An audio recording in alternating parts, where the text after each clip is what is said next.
the Tech Trends podcast, where we discuss the latest manufacturing, technology, research, and news. Today's episode is sponsored by Modern Machine Shop, Made in the USA podcast. I am Ramia Lloyd, and I'm here with... I'm Elissa Davis. Stephen Lamarca. And I'm a carbonated Benjamin Moses. Period. Hello, everyone. Respect. Guys, Hello. It's almost summertime. We've been talking about vacations. I took a vacation. We'll talk about that later. But I want to know your thoughts on amusement parks. Theme parks. Parks. I'm known for my love of amusement parks. Yeah? When I was like 22, I said that I wanted to go to the amusement park King's Dominion for my birthday. And my older sister goes, "Well, you're in your 20s now, so you need to have like a grown-up birthday party." And I was like, "Do I?" And she took me to a winery, and I got a headache and threw up. So from then on, I was like, "Point for kids parties." So yeah, now it's like. And for my 30th birthday, I just got back from Disney, and my mom gave me that trip for my 30th birthday. So That's a fun trip. Wow, yeah. Disney. Yeah. Disney, Florida, right? Disney, Florida, Yeah. all 4 parks. My feet hurt, and I'm badly sunburnt, but That sounds like any trip to Florida. Yeah, really. that's true. When I went to Universal, I was also badly That needs sunburnt, to and be my their feet hurt. tagline. My feet hurt and I'm badly sunburned. Yeah, but I had a lot of fun, and part of it, like I was walking around, we got a picture in front of like the Timon and Pumbaa and Simba thing in Animal that's cool. Kingdom, So Yeah. cute. and I told my mom, I was like, "Is it silly if I want my picture taken in front of that?" And she goes, "No, why?" And I was like, "Because I'm almost 30." And she was like, "This is Disney World. You can do it." And I was Adults like, are happy. Happiest "Okay." place on earth, or is that Disneyland? No, that's Disney World. Same Disney. difference. Disney Yeah, proper. they're both. Okay. But Disney's I like a like whole it. functioning city down there. Oh, yeah, definitely. It's like Oh, a yeah. Vatican City, Italy situation. They have their own police. Basically, like it's. They have their own prison. I wouldn't know believe anything it. about They that. I've heard probably things. would. I to be believe it, honest with yeah. you. They didn't recognize that the Earth orbits the sun until 1989. Oh my gosh. Steve, I know you like theme parks, don't you? I like roller coasters, Oh. and I like some theme parks. So the one that I've frequented the most, as in the last like decade, has been King's Dominion. Yep. And before we started recording, I learned a lot from Elissa that it used to be owned by Paramount, and now it is not, which is why it's grossly gone downhill. But I really like at King's Dominion a ride called the Intimidator 305, which I forget which roller coaster manufacturer made it, but they make some of the best roller coasters in the world. And the closest one that we have made by that manufacturer here in DC is the King's Dominion Intimidator 305, which is awesome. It's such a smooth roller coaster, pulls great G's. It goes very fast without the magnetic acceleration thing, which is nausea-inducing. Yeah, I think my first and only time I've been to Disney Florida, is that World or Land? That's It's wild. called just World. Disney Florida. Yeah, Disney Florida. was pre 9/11. Wow. And my dad was down in Orlando for a business trip and was spending the weekend there. And my parents were like, "Why don't we send Steve down there?" Yeah. And my mom took me to. Was DCA even built yet? Oh, I'm sure. It was, That was like yeah, 70s. Reagan. It was. Oh, this was pre-renovation. Okay. Yeah, my mom walked me all the way to the gate. Yep. Handed me off to a flight attendant, and I was sitting in the front of the plane. This was not first class, but maybe it was. I don't know. But there was going to be a meal. I was really excited about getting chicken tenders, but I fell asleep on the flight to Florida, so I didn't get to have my chicky tendies. So I was really sad about that. But it was an awesome time there. Yeah. I do remember going to. Not the Disney. We went all over Disney, and Disney was really fun. I really liked Epcot, but I had more fun at like the Terminator experience in Universal Studios. That's Yeah. a great 4D environment show. That was a really cool show, but I remember how disgustingly loud the blanks were of the guns. And, learned much later in life that, oh, no, guns really are that loud. Super loud. You learned a lot that trip. Like the movies do not convey how loud guns are. Yes. Yeah. It's a very sharp, high sound.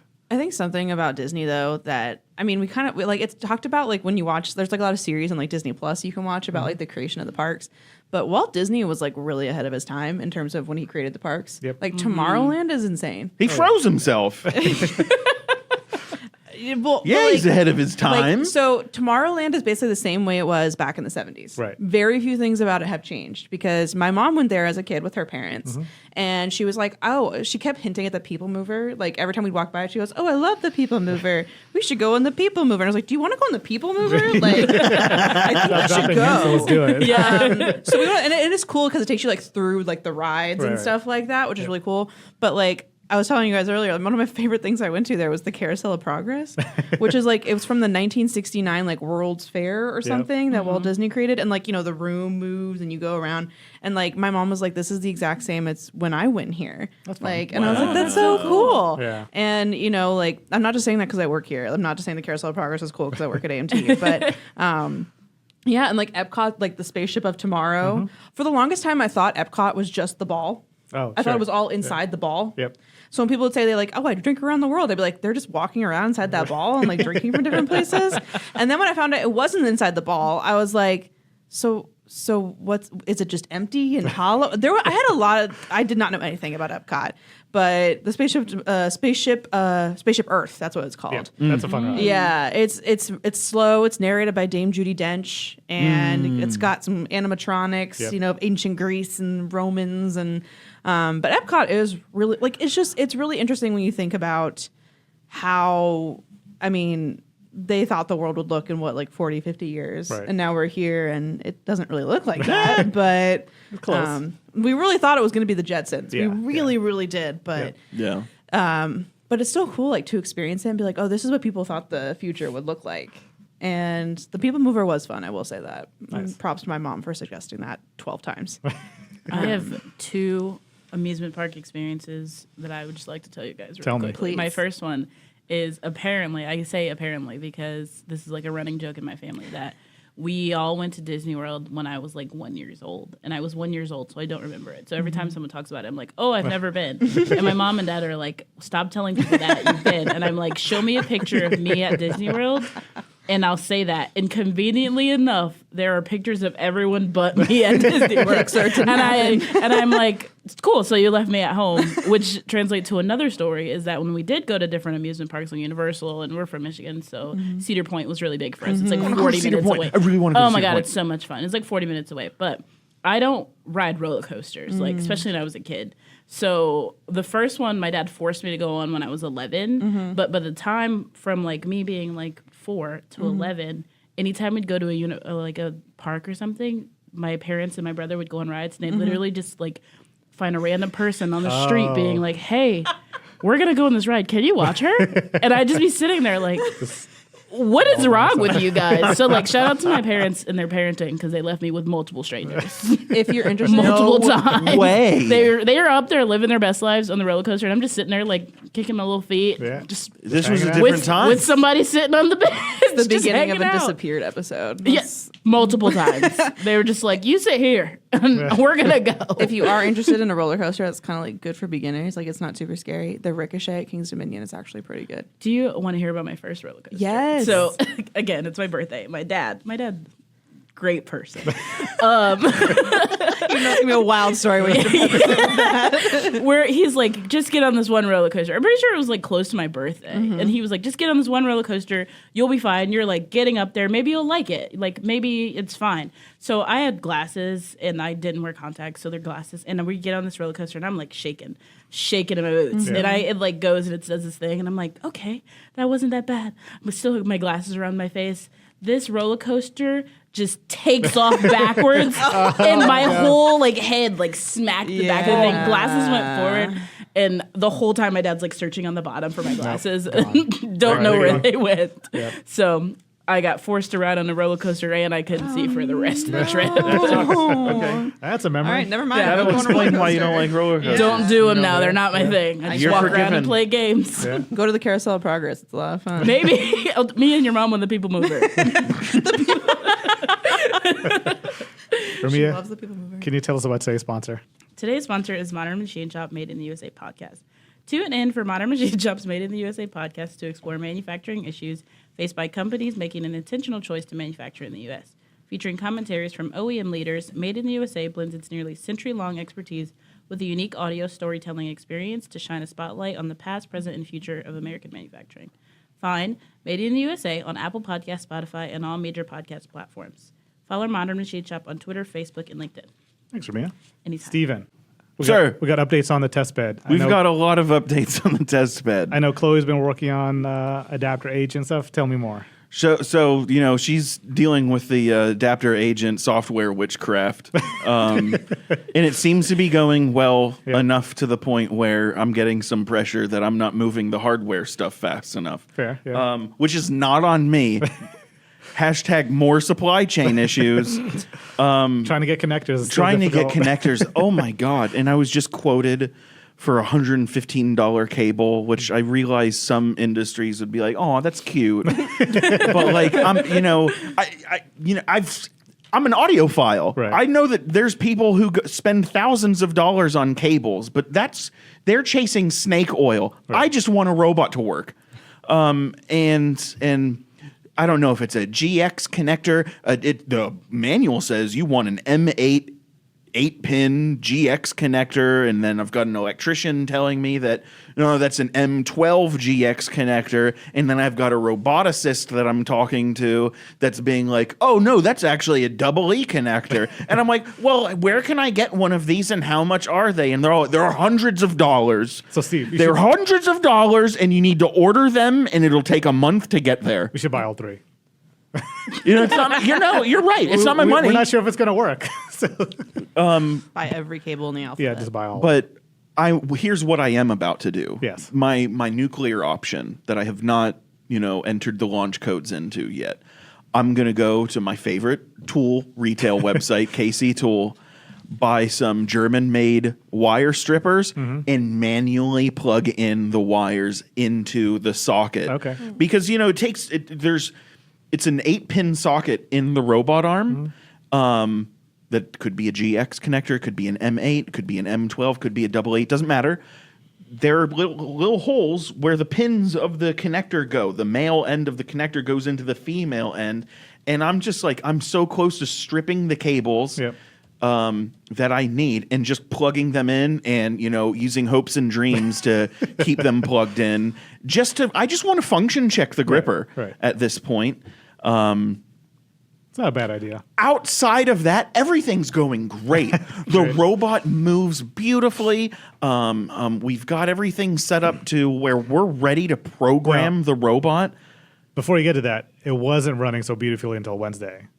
You guys did hit a roadblock. Sorry, yeah. Wednesday, Chloe and I came into the office because Tuesday before leaving, my computer has the Aegis Rebel version 13 robot control software. I did the initial startup and calibration of the robot on my computer with version 13 software. So the robot was apparently calibrated for version 13. Chloe, I sent her, because she started on this on the robot stuff later than I did. There has since been an update to version 14. Yep. And all of the download links on Aegis give you the most recent update of the software.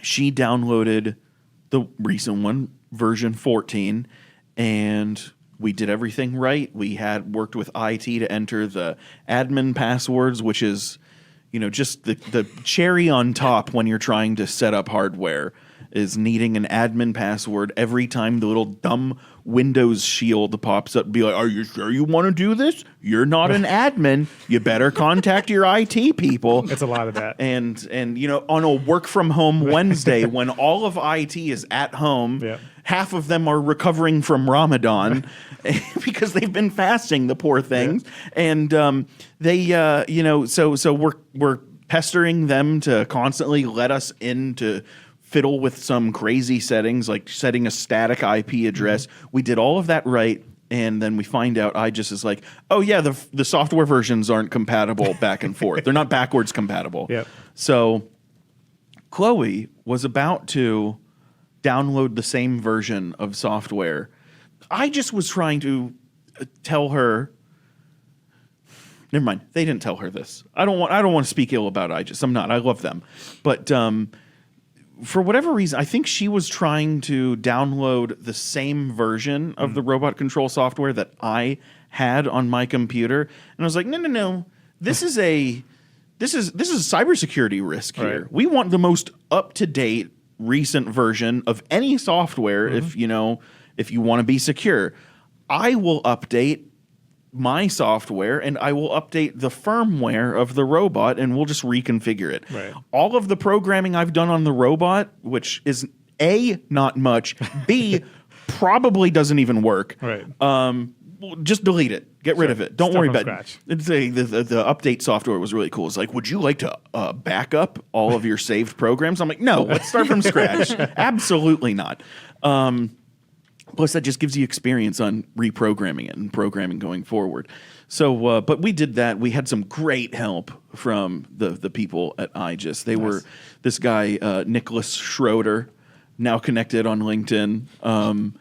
He was awesome. He's like fresh off the boat from Germany, and now he's up in New England helping the IGES people set people up. He was unbelievably good help. And yeah, he helped us update the firmware of the robot, update my software, and get because I did that. Now Chloe's software works with the robot. So that's a good journey. The next step is me programming motions of the robot to open and close the pocket end season enclosure. And that's going to be a major step forward. And I'm 90% there because it's really easy. I just need to learn how to properly save the steps. Because you want to when you program a robot, you are finding the position you want the robot to be in, saving that position, and then moving to another position, and then fine-tuning and ironing the movement from one position to another. It's really interesting and really a lot of fun, and it's actually like kind of therapeutic. And it's certainly much more. It's much less unsettling than milling on the Pocket NC. Which you're constantly. It's very anxiety inducing. You're covering the e-stop at any moment. Any change in pitch of the hum of the tool cutting material, it's like, what was that? What was that? Robots are quiet the whole time until they crash, and even when they crash, it's not typically that big of a deal. At least in our case, it's not a big deal. So, a lot has happened. It's been a lot of fun. Good. And I'm really excited for our next part. So we have to design some custom end of arm or gripper. Our gripper grippers. doesn't have any soft jaws. Right, we need to design. We need some soft custom jaws for the gripper. So I'm excited to go over that with you guys. Why are you making faces? Do you need to learn a term? I'm ready to mansplain. I'm sorry. I won't do that to you.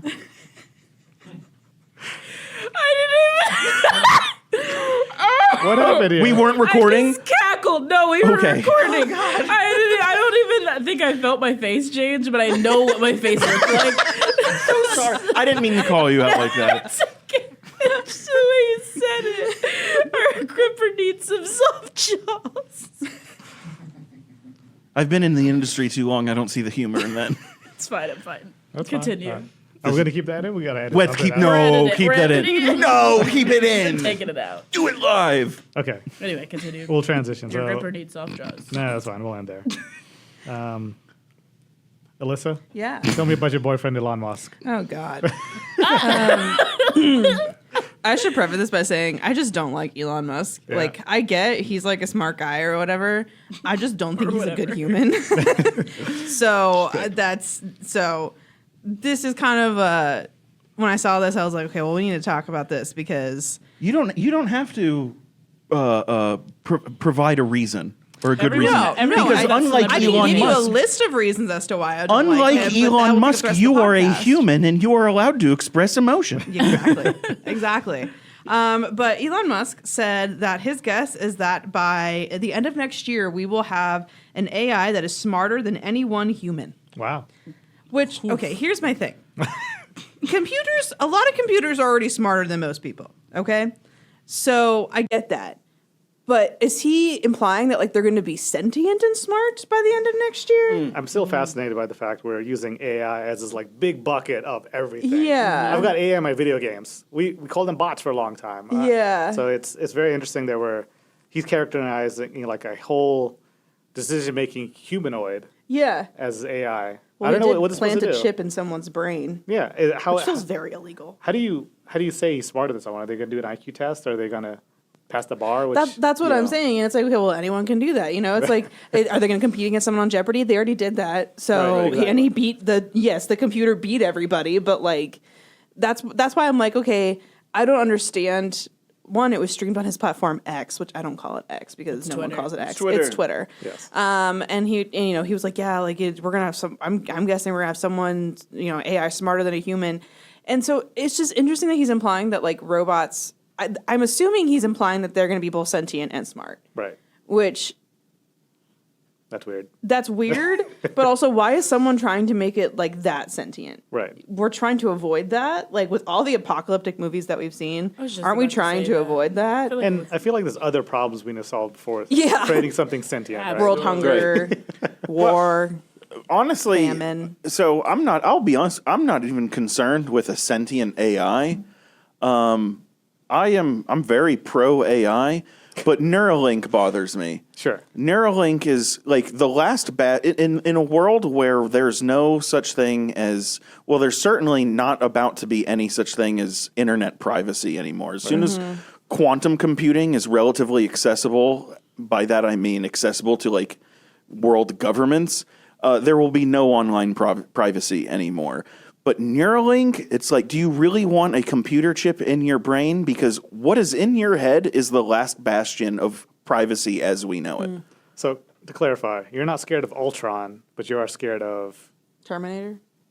things connected to your head. Ultron is just a computer version of Thanos, right? I'm pro Thanos. No, it's a Jarvis. Evil Jarvis. Evil Jarvis. Yeah. We'll make Steve watch Ultron again. Yeah. Please not. But you know? the thing is, yes, I also have a problem with Neuralink because partially, like, it feels like they could not be nearly close enough to be testing this on humans yet, like, because that feels like they did it Dangerous. way too fast. Yep. And Yeah. that's what scares me. I understand maybe the need for someone like a paraplegic having something in there so that it could do some things for them that they can't do on their own. But yeah, why would you want a chip in your brain? The same people who were super concerned about a COVID vaccine being released too fast are like gung ho about putting a computer on your brain. Yeah. Yeah. Could you imagine updates for that? Take forever. Cycle the Admin power. password. Yeah. Steven, tell me about ribs and robots. Yeah, the Wall Street Journal has an article behind a cool paywall Don't be upset about the paywall. that's titled Meet the Robots Slicing Your Barbecue Ribs.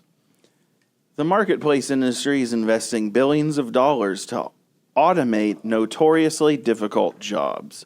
So they want to replace butchers, and I don't think that's what's going to happen because that butchers will just end up being robot programmers, as the case with all automation. Not butchers, but that's just an example. But I will say, automation in this case is being applied for the sake of safety, Right. and not to say that people can't be trusted with knives. But if you're doing it day in and day out, and if you're super tired, you might not want to be handling edged weapons. So I'm for this. It's interesting they Or you categorize might. it as a dangerous job, though. Being like, I get it, you work with knives, but like, I cut things with knives every day. Does that make me dangerous? Well, You know what I yes, mean? probably. I mean, but I think it's I'm dangerous for other reasons, but like, So yeah. there's a couple of sides to that. One is the repetitive nature of it. I mean, cutting like 1,000 ribs through a Yeah. shift, Yeah. right? So there's that repetitive nature of handling a knife, but also the fatigue of the human. Right. But also it's like, have you guys been into like a place where it's doing like high volume food industry type stuff? No. It's not a pleasant place for most places. We should talk to our old boss, Tim. He came from a food industry service where, they're converting.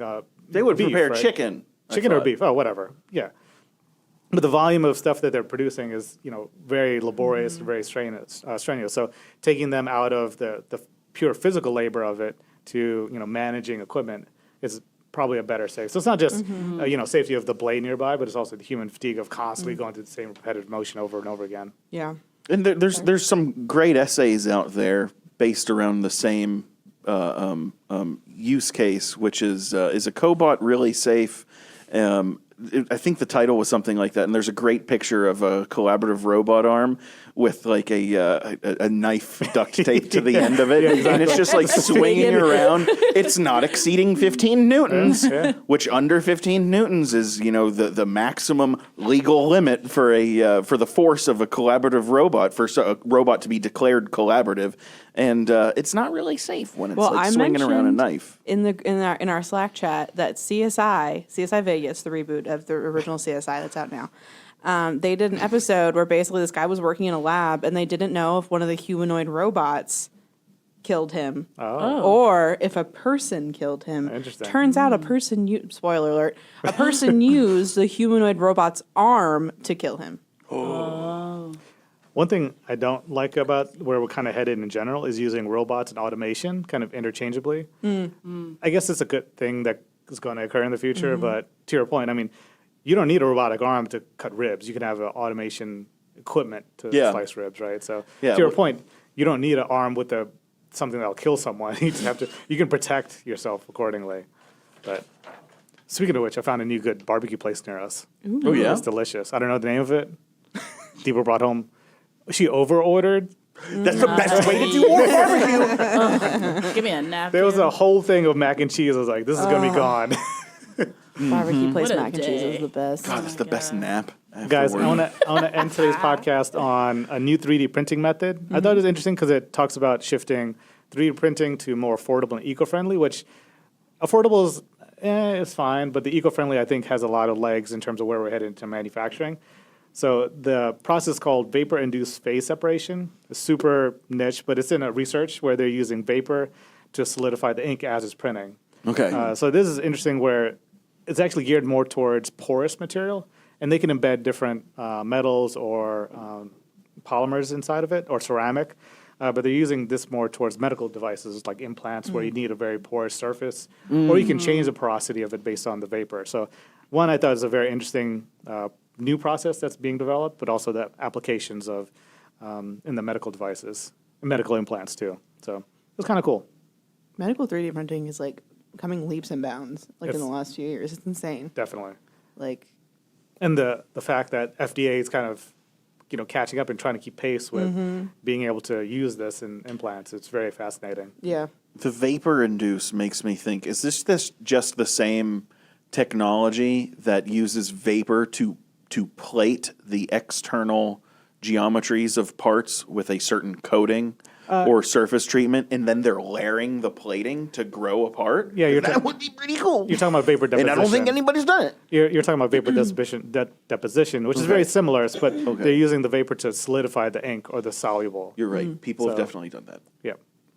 So I thought it was cool, and we'll see where this heads. I have a feeling in about 5-6 years, we'll see some equipment at like IMTS. Yeah. Heck yeah. Ramia, where can people find more info about us? amtonline.org/resources. Like, share, subscribe. Bing Giggle, bong. giggle.